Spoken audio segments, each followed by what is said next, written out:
TDP జాతీయ ప్రధాన కార్యదర్శి నారా లోకేష్ మంగళగిరి నియోజకవర్గంలో పలు ఆలయాలను దర్శించి పూజా కార్యక్రమాలు నిర్వహించారు. మంగళగిరి పట్టణంలో శ్రీ శ్రీ భద్రావతి సమేత శ్రీ భావన ఋషి స్వామివార్ల విగ్రహ ప్రతిష్ట, ధ్వజస్తంభ ప్రతిష్ట మహోత్సవంలో ఆయన పాల్గొన్నారు. ఆలయ నిర్వాహకులు లోకేష్ కు స్వాగతం పలికారు. ఈ సందర్భంగా ఆలయ అర్చకులు లోకేష్ కు తీర్థ ప్రసాదాలను అందించారు. అంతకుముందు తాడేపల్లి పట్టణంలో ఎడ్ల ఆంజనేయ స్వామిని దర్శించుకుని లోకేష్ పూజలు చేశారు.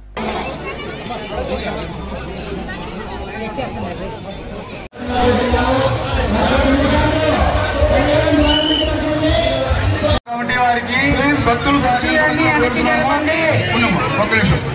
నారా లోకేష్ గారిని సాదర స్వాగతం పలుకుతూ పద్మసాగర భక్త సంఘం వారు తోడుకొని తీసుకున్నాము.